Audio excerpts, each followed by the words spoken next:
Hello mga ka-auntie, mga ka-angkol, magluto na naman tayo ng easy soup ngayon. At ito ay gulay uli. Mas maraming gulay. Yeah, healthy soup. Pero maglalagay tayo ngayon ng konting pork meat. Ayan, hiniwa ko siya ng maninipis. Ganyan. And then, minarinate ko siya ng salt. Ayan. Set aside lang muna natin ito. Sorry.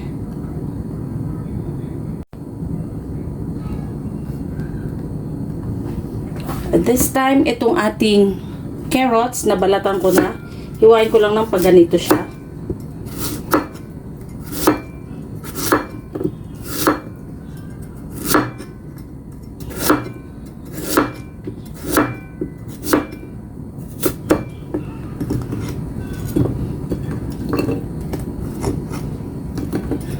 At meron ako ditong green carrots ang tawag ng iba, pero para siyang green radish.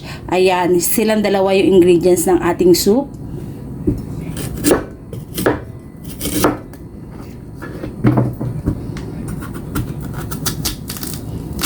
Hiwain lang natin ganyan.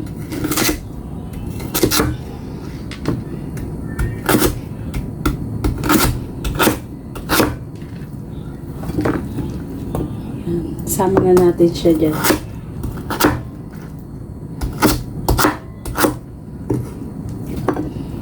Ayan.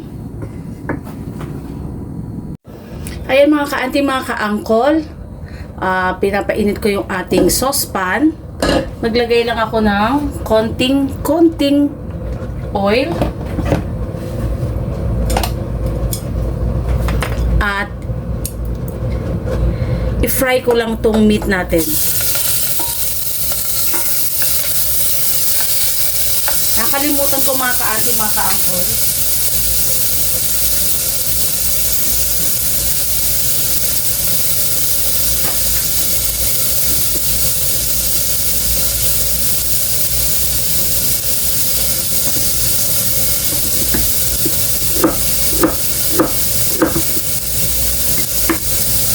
Nakalimutan ko po, nag-slice ako ng 4 na maliliit na ginger.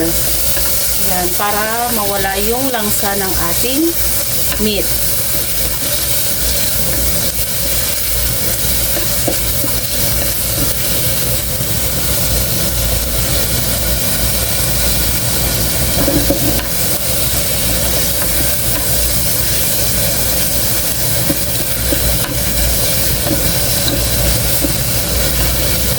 Medyo i-reduce lang natin yung sarili niyang water bago tayo maglagay ng ating pinaka-soup.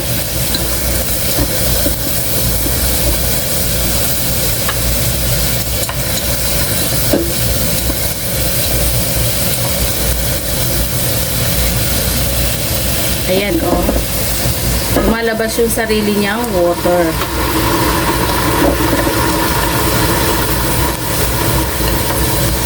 I-dry lang natin yon.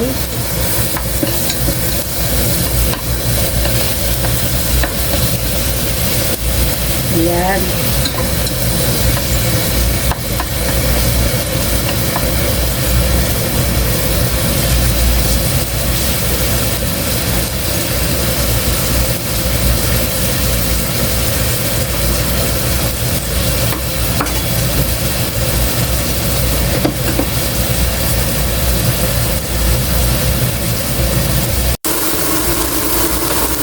Ayan po, dry na yung ating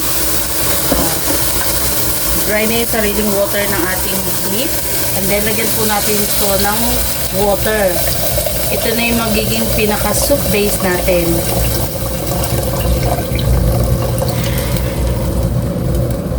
Hot water na yung nilagay natin para mabilis siyang mag-boil. Takpan natin. Hintayin natin siyang kumulo at balikan natin.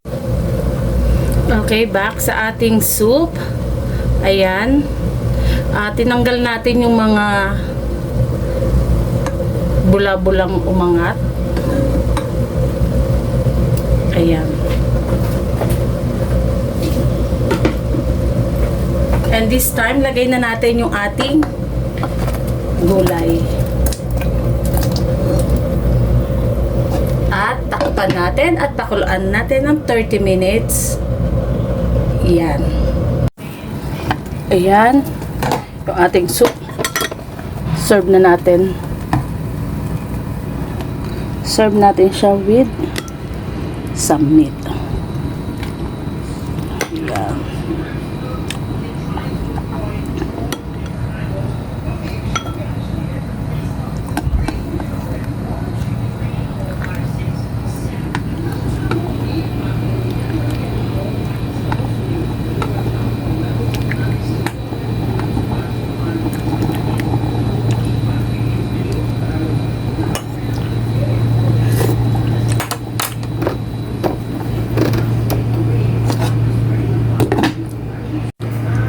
Okay, there you go. Here na ang ating soup.